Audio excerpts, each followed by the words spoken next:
It is June, also known for Men's Mental Health Month. And as someone who has been through a lot of stuff and known a lot of people that have been through it, I think I should for sure talk about this topic. So today, I'm giving you 5 good things that have helped me. And I think it's just a great thing that you should incorporate in your life every day that would make you overall a happier person if you do it right. So I think overall, people kind of, when I was younger, I for sure said, if I got this, I'm going to be happier. I won't be happy until I achieve this because that will bring me happiness. And at the end of the day, that really just kind of brings you unfulfillment because either that thing is just so out of reach and you kind of just almost fall into like this place where you don't know what to do with your life because you're so overwhelmed and you have so much weight on your back trying to get to this thing that you don't actually do any actions to get closer to it.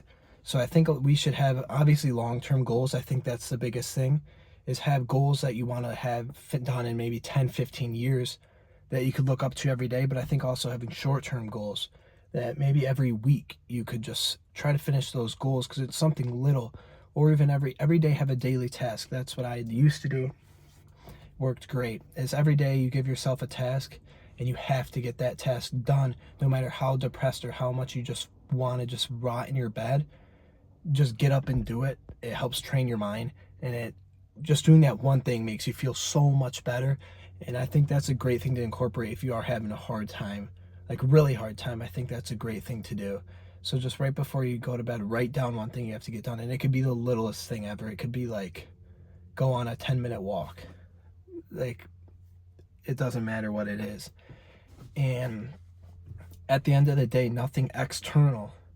So say you have a goal to get a car, a goal to get this job, a goal to get a girlfriend, a boyfriend, or doesn't matter.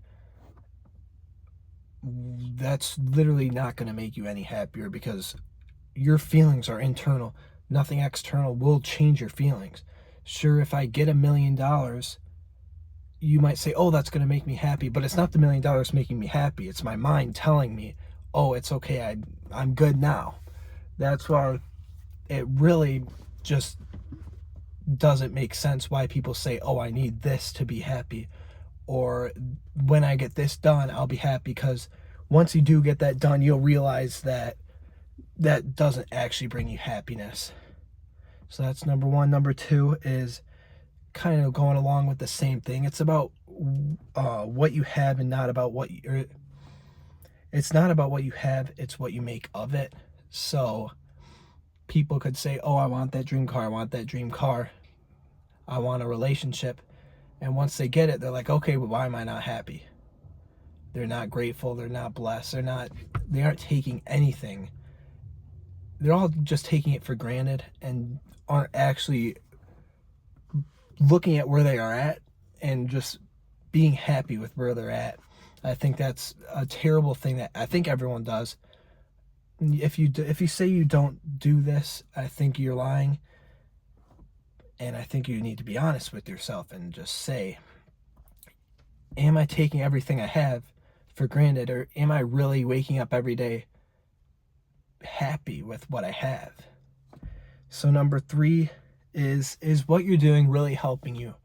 I talked about goals in the first one. Sorry, my car is like 1,000,000 degrees. I'm sweating over here. So I talked about goals in the first one. And I think your long-term goal you should use to format your days. So say you want to have, I'll just, very easy, be a good person. I think leading up to those being the best person you could possibly be, every day you have to live as the best person you could ever be. So you'll slowly, day by day, become what you want.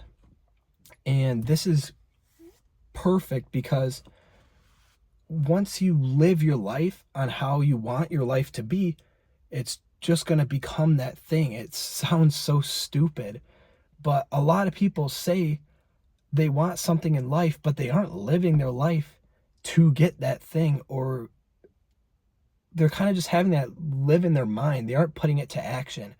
Like, they could tell 1,000,000 people that they want this car or they want this money, and they're saying it over and over again to all these people. They're reading books about it, YouTube videos about it, podcasts about it, but that really isn't getting them anywhere. Sure, that could help, but they aren't putting any actions into the doing the thing.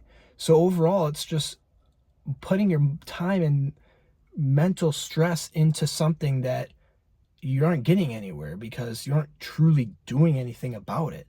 So you have to just think and tell yourself, is what I'm doing really helping me in the long run?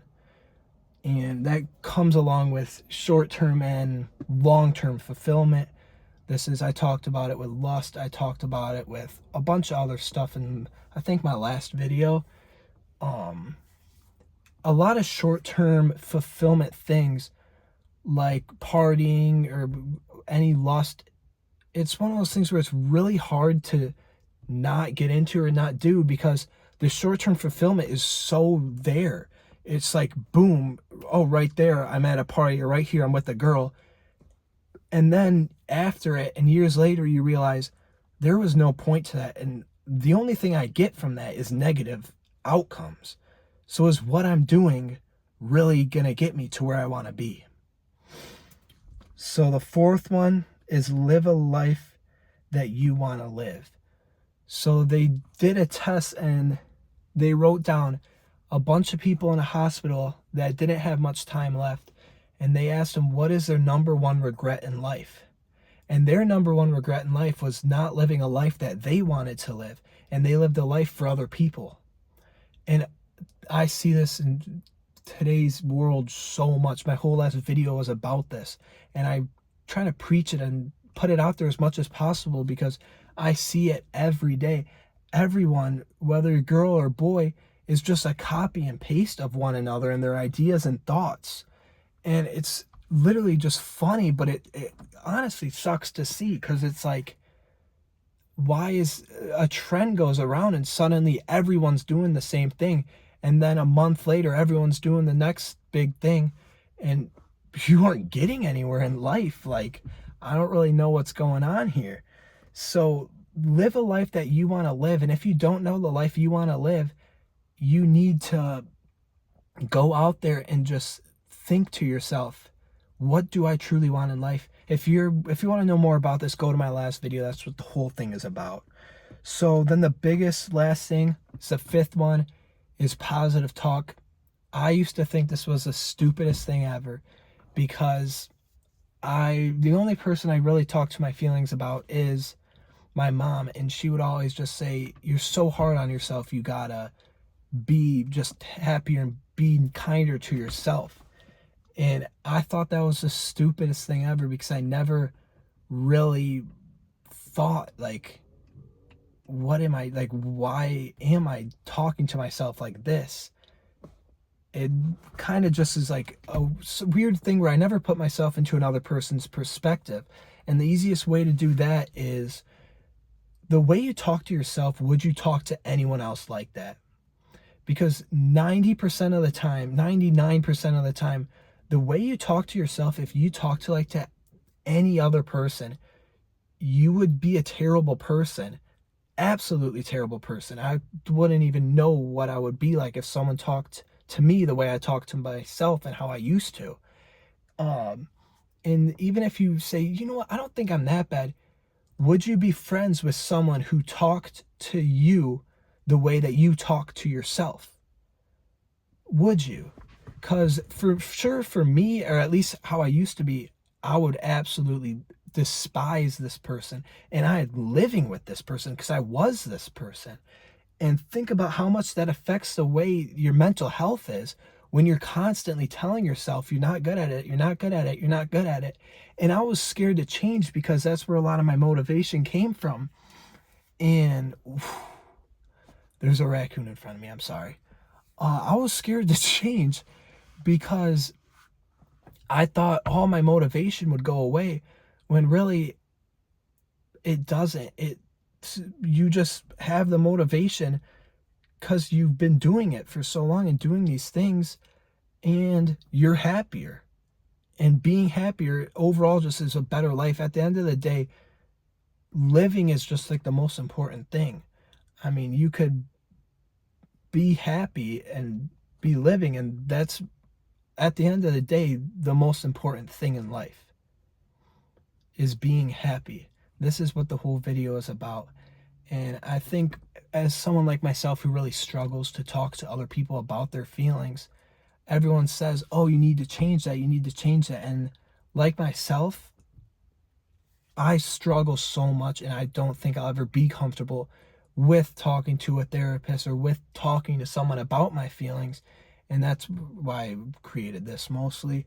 And also, there's ways to help yourself other than talking about it. And I think a good one is just setting up a camera and talking like I'm doing. I just throw these out to throw them out, help people if I can. But I think if you don't journal, you really aren't trying to get better whatsoever. And I think a big thing that helped me with journaling is ask AI what is a good question to help me further understand myself.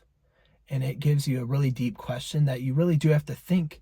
And when you're thinking this deep about yourself, you're getting these new thoughts that helps you understand yourself better and become a better person. So I hope these 5 things, well, I kind of added a 6th one in there. I hope these do help. And if you have anything, please comment down below. I love to hear it. Thank you, guys.